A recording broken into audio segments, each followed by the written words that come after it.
with other stations of different affiliations. And I can tell you in all candor, it is my conviction at this point in time That unless both the Federal Communications Commission and the broadcasters raise their consciousness a good deal more and take more effective affirmative action, that I think that what we will have to do is simply take over some broadcasting programs and stations.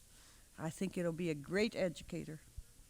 I consider what we're doing in trying to rid the airwaves of sexism, which I think is a form of pollution, a major public health measure. The U.S. Public Health Service doesn't yet see it that way, but I think it is. We cannot continue to countenance our foreign policy of this land being virtually a foreign affair to women, as is what it is to live life as a woman and a girl in this society, essentially a foreign affair to those who make policies that affect us all.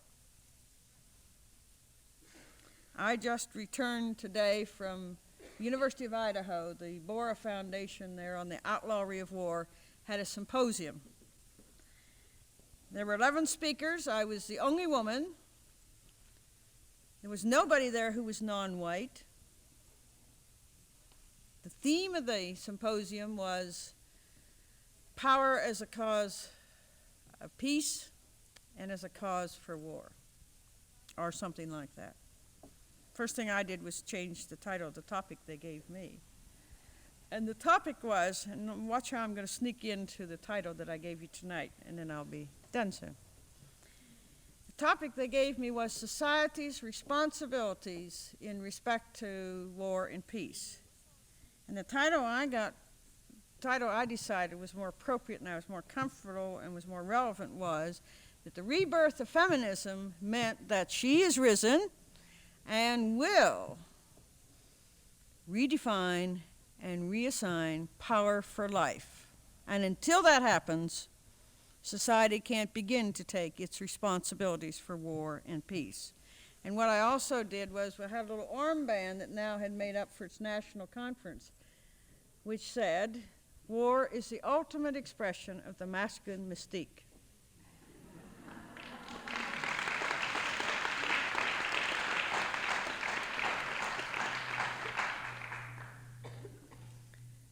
Now, I want you to know that the masculine mystique and the so-called masculine behavior can be exhibited by women or men, if you didn't know that. Men have been conditioned and rewarded for doing it more often, but it is a part of human behavior. I thought I was right on the point of what was necessary. And you know, there were people there that thought I didn't stick to the subject, who thought that because at that time too, I talked about genitals because, you know, doggone it, that's where it is with some people, and that's what one has to do sometimes to make people understand. And it does keep people awake. And so forth and so on. And I want you to know that the only real support I got in terms of people at the symposium, that is speakers, panelists, committee, and participants, was on the third day. A young black man came up. And he, in about 2 minutes, put it right where it was at. He understood the whole time. He knew what I was saying. He knew what I had to hassle with. 2 minutes. And what I said to him, "Right on, brother, and where have you been? I've needed you." He knew what I was talking about with the masculine mystique. And some of the women did there too, a lot of the women, but they weren't getting up and saying it. And I understood why. I could have cried about that. She is risen. Religion has not been a friend of women, still isn't. Most of the religions most of us have known have taught us that we're the source of original sin, offered us a male Godhead, a male Savior, a male-dominated religion as the source of our salvation.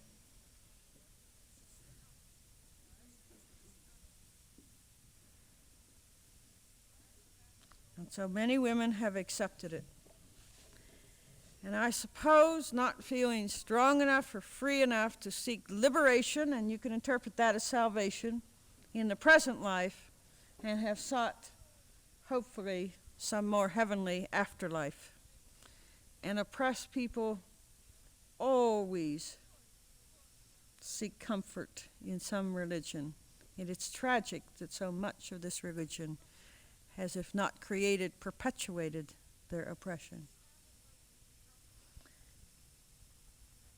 This spring, when the Pope announced, and I guess there's only one Pope, as far as I know, that women would not be participating in the ministry of the Roman Catholic Church, contrary to the advice of the Council of Bishops, which, as far as I know, is still all men, contrary to the fact that women were beginning to participate in some of the ministry of the church. I happen to be at John Carroll University in Ohio. I'm getting closer. And that, as you may know, was a university was founded by Jesuits. So people asked me there what I thought about what the Pope had said, and I said, well, I must immediately send him a sympathy card, which I did. Because this really is an anachronism at best. And furthermore, I think we have to ask some other questions. You know, let's look at the kinds of traits expected of religionists, whether priests or rabbis or ministers. To be compassionate, correct? To care about people.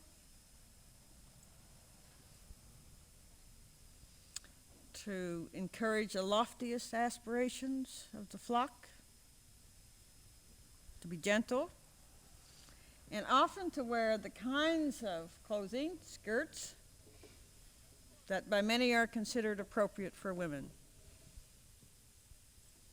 So I asked the Pope, and I ask you, are many religionists therefore female impersonators?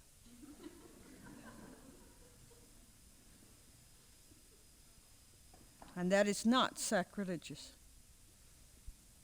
The sacrilege is that women are still excluded.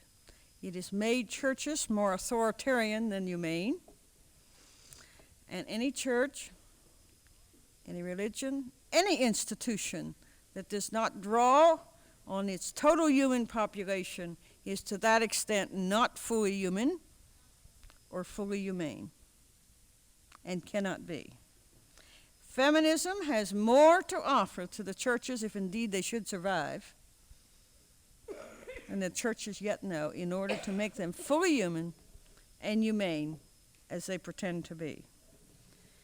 Some years ago, Freud, presumably having studied women, as a product of his culture, said, "Dear God, what do women want?" And what we are saying now is, "Dear God, what do some men want?" And when we say "Dear God," sometimes we think Heavenly Mother, Heavenly Parent, Heavenly Spirit, or whatever. What do some men want? To possess a woman is not to possess the so-called feminine part of their own full human potential that they may covet, often covertly and deviously.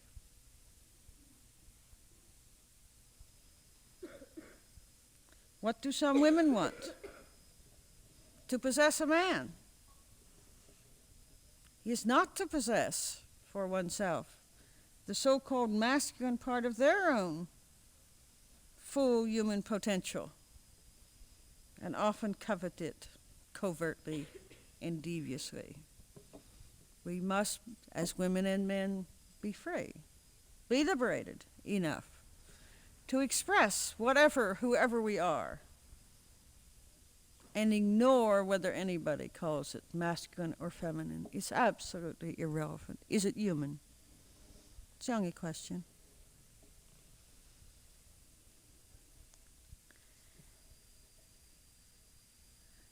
I think in the title of She is Risen, that we might think about the whole story of Jesus Christ. Was that an attempt of people in an earlier day, if one remembers the traits that we are told that Jesus Christ possessed? Was that an attempt in that day to share with the world what we would generally consider the so-called feminine, the compassion, the nurturance, the caring?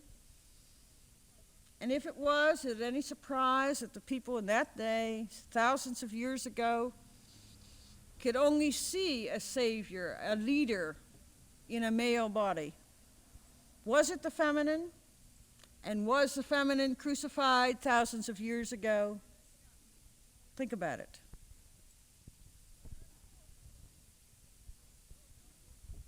And think of its relationship to the fact that she is indeed risen.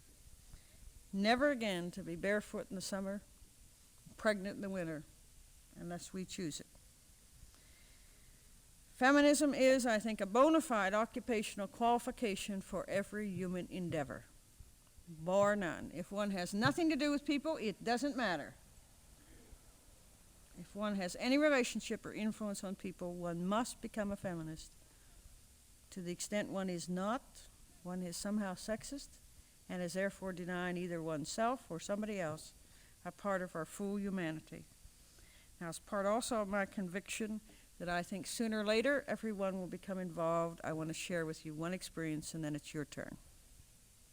A couple years ago, now, on learning about the illegal, inappropriate, and the cruel and inhumane behavior of Colgate-Palmolive Company in relation to some women in Indiana, offered its attorneys to help them with the legal work, and the organization to provide moral, social support and action. One of the actions we took was to demonstrate every place in the country that we had chapters at that time and that there were Colgate offices. I was in Pittsburgh, Pennsylvania. I had a sign to carry that was, now remember this, it's important to the story, it was fairly heavy in one hand, and I had leaflets in the other hand. The sign I was carrying said, Colgate-Palmolive is a sex offender. Okay, it was a cold day, downtown Pittsburgh, the noon hour, walking around this triangle. A man approached me. I presume he was on his lunch hour. Actually, what he did, he sashayed up to me, if you know what I mean.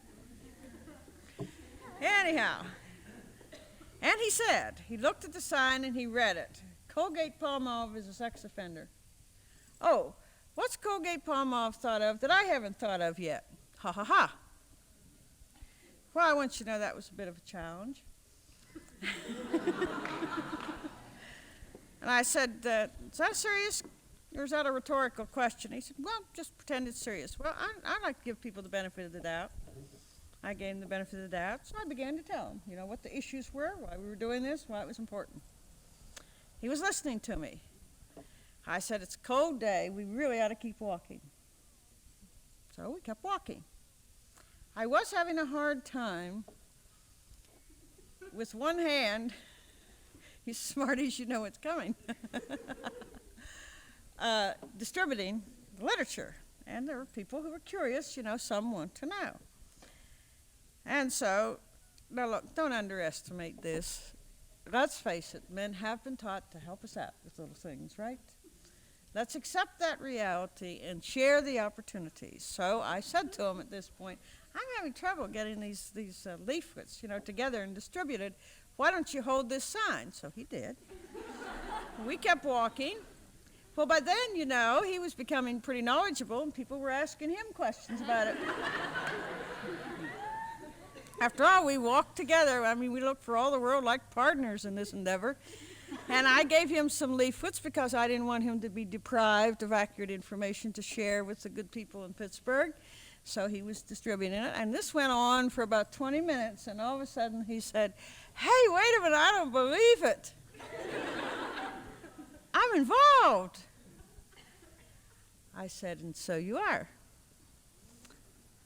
And I maintain It was that little bit of effort, given his initial approach to this, if we could involve somebody like that in that public kind of way so easily and so quickly,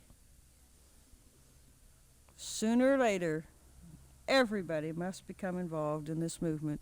And what we say to you, as appropriate, why not now? Thank you.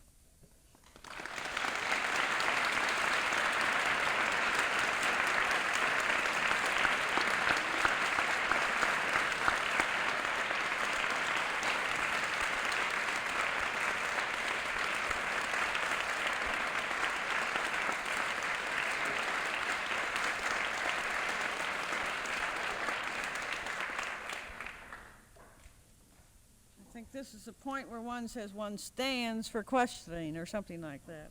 And that's what they say in Parliament anyhow. Or comments or whatever. Yes. The women's movement has had a very long history, and there have been periods of time when they've been very active, and then times when things have happened and have died down, and particularly organizations of educated women. I'm referring to the predecessor of the American Association of University Women, which was one of the feminist organizations at one point. It was? Yes. Now, do you think that this is going to happen?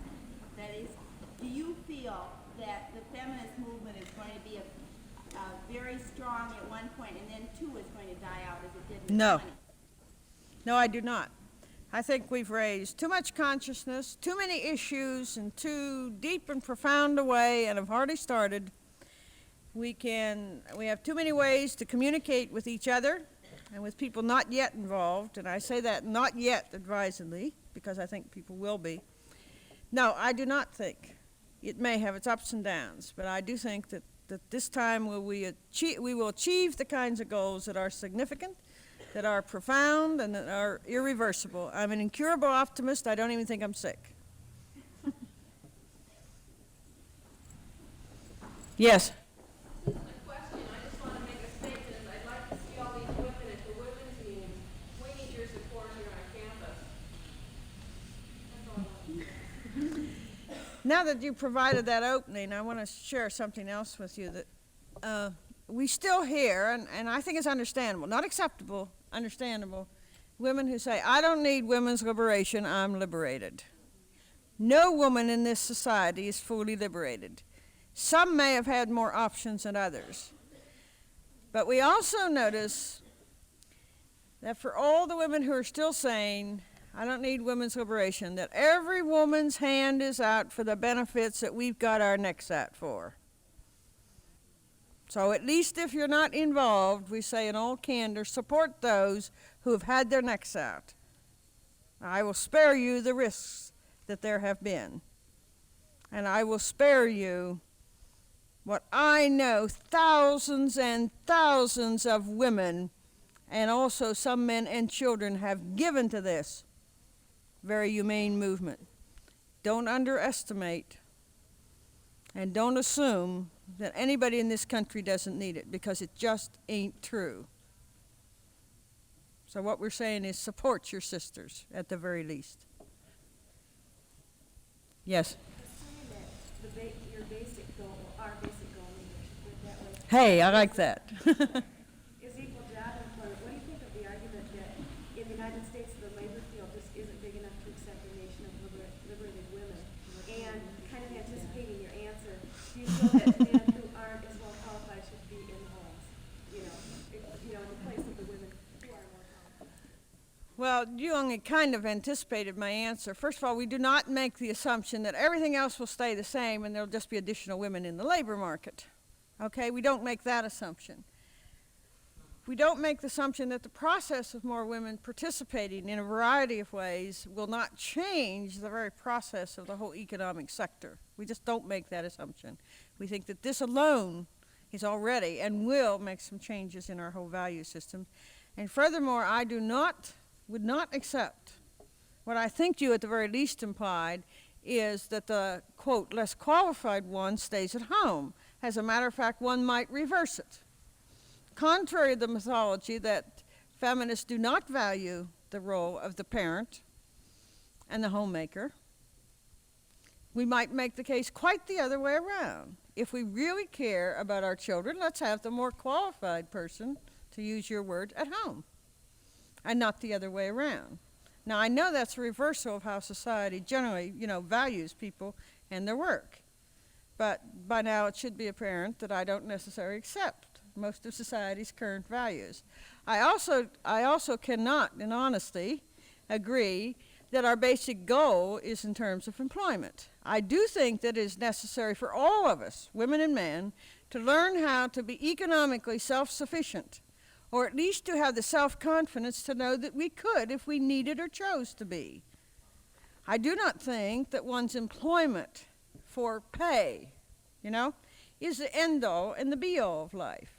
I am well aware at this point in time one's occupational identity apparently is one's identity, but I don't accept that that's necessarily true, that is all the identity one have, or the most important one. So I do think that our values as women and men will change, as will change, I would hope, the kinds of products and services we produce. But I don't accept, however much we've had to do it, that the male employment turf, or the male academic turf, or the male religious turf is a turf that I want to be a part of as it is. I am not alone in wanting to changing the nature of that turf. And I think many people who are now the apparent defenders, if you will, of that turf also would like to see it change, and they really don't know how. Well, we think we do. Yeah. How do you overcome how does the movement overcome then the Susie Q tradition of becoming a beauty queen, getting married, and having the children? And the women who are at home tonight saying, I've got things made up. Feminine lib movement is no good anyway. Well, let me turn part of this question around. Do you think that should be changed? You do. Now, it would be very easy for me to say we get asked all the time, and I understand why you're asking it this way. We get asked all the time what we are going to do about it. I think it's important for us to turn all these questions around and say to people who are asking, what are you doing about it? What would you like to do? And I'm asking that to you not because you're a man, not because of the nature of it, but because I think it's important as part of my belief that we must all become involved in this. This is in my question of what can we do? I don't know you well enough to say, so I don't think I can define for you what you could do, but I bet you can. What do you want to do?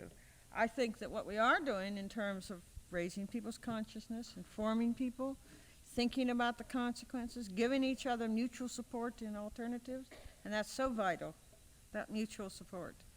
The fact that, we demonstrate at a contest, I think right here. Doesn't the university have some kind of Miss America or Miss Iowa contest? I don't know whether it's held here at the university or someplace else.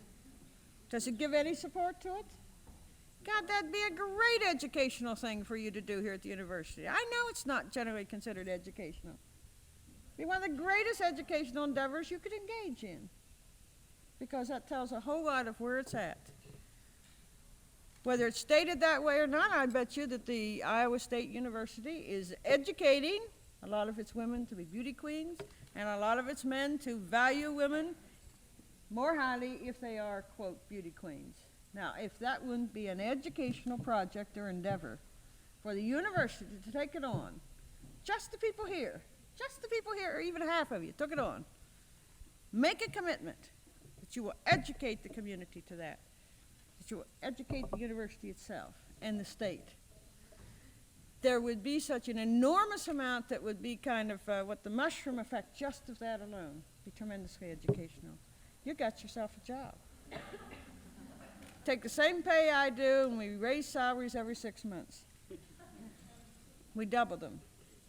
You know what that means. Yeah. Have you found support within the American Women's Association Well, some of the people in that, of course, are members of NOW, and they, by the way, are doing a study that, in effect, I don't think it's couched in these terms. I think the terms are somewhat more euphemistic. I just happened to run into in a cab the executive director, what's her name, Hanson, of the American Home Economics Association, was talking with her about it recently. That what they're doing, in fact, is a study of how this movement is affecting them and their thinking. I think it would be more accurate to say, other than the fact that, you know, members of the American Home Economics are also members of NOW, and if you interpret that as support, why, that's fine, we're delighted. I think it might, however, in terms of the organization, you know, as a whole, accurate to say that we have many shared goals, not only, but including the Equal Rights Amendment.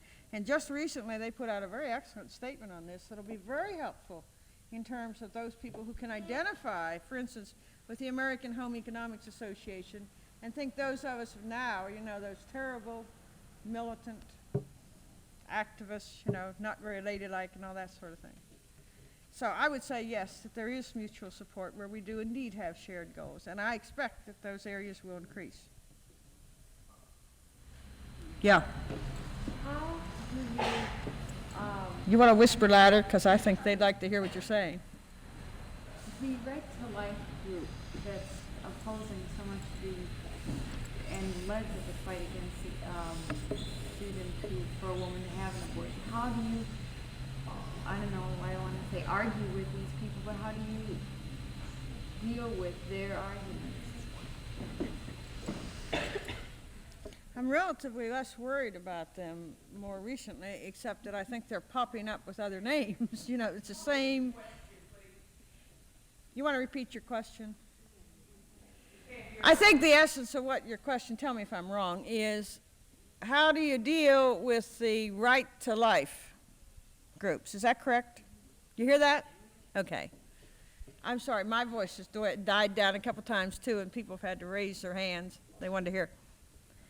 Well, I'm less worried about them in terms of the right to life at this point than I am about the nature of what I think could generally be characterized, at least it's understood that way, as the right-wing groups who are popping up. And I really think that for some, not all, what they want is a public forum. What they want is a platform for their views. They're popping up as opponents of the Equal Rights Amendment. They popped up as the opponents of sex education in the schools. They popped up as the communists under every bed. Every good thing that was suggested in this country, it was a communist plot. But they really must think very highly of communists. You know, think about it, that they're the only ones who can think of some of these things. That was generally agreed, you know, would be helpful to people. So I'm more concerned about that they're getting themselves on school boards and on different commissions and so forth, and that frankly don't feel obligated to be responsible and truthful. I'm more concerned about that, because I think the issue of choice in relation to whether or not one becomes a parent, or the issue of our children having a right to be wanted, abortion is not, in my view, the issue. And my views, for instance, on abortion, I think are absolutely irrelevant. There's not a soul in the world knows how I feel about abortion. Doesn't need to. None of their business. But I want very much to know that I believe that we must have the right to control our body, that we must be free to make the choice, that we cannot have imposed on us other people's choices in that regard. The right. Now, it's interesting that recently the Supreme Court, at least in part, affirmed that. And that, to some extent, not totally in my view, is something of an emancipation proclamation for women. You know that? It's not all we would have wished that we might have said had we been on the Supreme Court. And that's another important thing to remember. We still were dependent on the largesse of men for that decision. You know, right before NOW's conference, we decided we needed a Supreme Court action. Now, some of the people, in view of that decision, didn't think it was appropriate, since we got this lovely decision out of the Supreme Court, to do anything in the way of a demonstration in relation to the Supreme Court. I thought it was an excellent time to make the point that, yeah, we got this good decision, but we're still dependent on the life experience of half the population. I think that this decision was predictable, given the strict constructionist nature. Now, strict constructionism of the Constitution isn't necessarily all bad, and it'll be even better once we're part of the Constitution. See? Remember. Anyhow, what we did, and well, let me tell you first what we wanted to do, or what I wanted to do, was to go into the Supreme Court, put on robes after we got there, and just for a couple minutes take over. I really wanted to do that also in terms of Congress, all the cabinet offices, and the White House. So we asked somebody, because you know, one thing you have to remember is we could take over the country if we really wanted to. We could we could shut off the telephone company. We really could. We could shut off communications. Women are everywhere. Okay, don't forget that for a minute. But anyhow, what we found out was that if we'd done what was something like that, is we'd have been arrested. And we just couldn't bear the thoughts of not being able to go to our own national conference. So what we came up with was, well, we don't have to do it inside the Supreme Court. We'll do it outside. So I don't know if you heard about this. We did do it outside. We simulated a Supreme Court off the Supreme Court property. A corner in the next block with the Supreme Court, that austere-looking building as a background. 9 of us came out in robes, and a couple people had developed the script, and the essence of the script was it was men versus the United States. Now, mind you, they were raising the question of the appropriateness of men being expected to obey laws made by women, enforced by women, and judged by women. They thought that was unreasonable.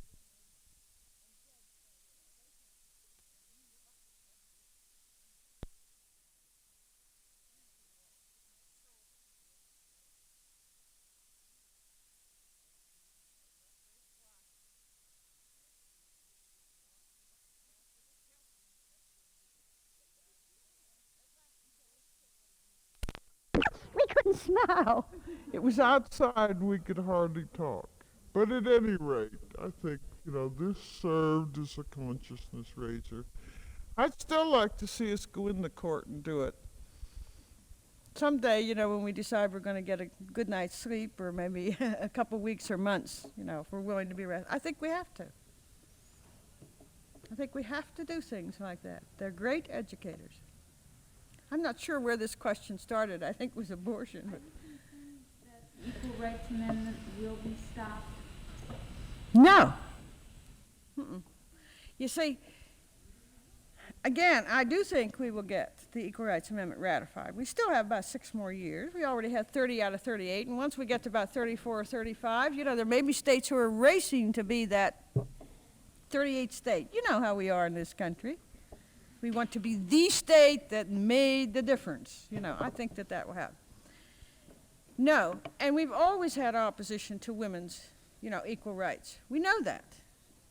The only thing is now we know some of the nature of it and some of the source of it. There's always been opposition. Otherwise, we'd be in the Constitution.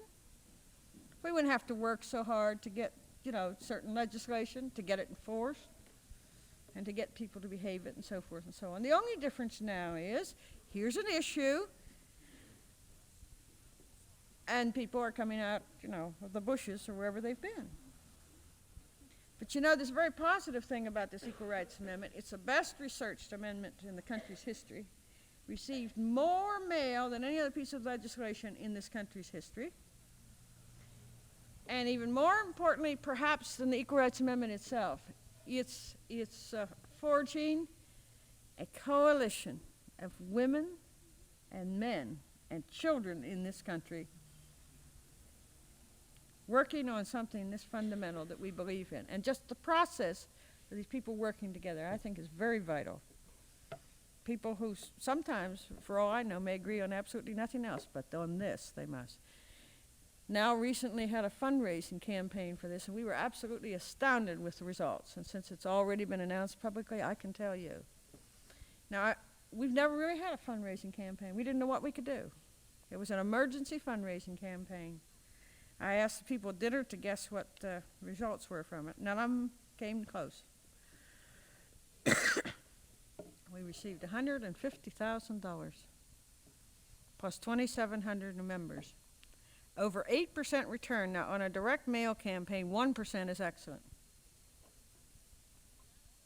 And I've had so many people, the letter, the appeal was written over my signature, and I've had so many people who have written to me or called me and told me since. Gosh, so there's one thing in this world I'll give for is to get that amendment through. We've got to get it. There are so many people who have commitment on this. We have literally given our blood for this as well as figuratively. We just will not let that not be ratified. No way.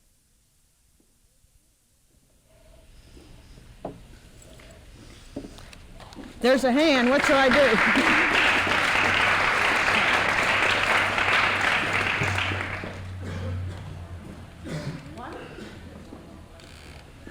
Whatever you say, Doc. This is Dr. Sally Hacker. Or Sally Hacker, I'm sure she prefers, if you don't know her. She may not like that I introduced her, but I did it anyhow. Yes, sir, you had something to comment, question? You have spoken to the subject in a number of general ways, but would you specifically refer to the Esther Villar position as the real enemy of women is other women? I've met Esther Villar, and she does not like herself. She does not like other women, and I think she manifests remarkably the symptoms of a deep problem for which we want to cure. I feel sorry for her, honestly, I do. I was asked to be on a program with her, and I honestly couldn't do it. I first of all did not want to dignify what she wrote. I did not think she was well informed about this country, about the women who are working. I thought she insulted herself and all women and all men. And I just did not want to be a part of that. And I truthfully could not bring myself to publicly embarrass her, in all honesty. Maybe that answers how I feel. I'm very sorry about it, really.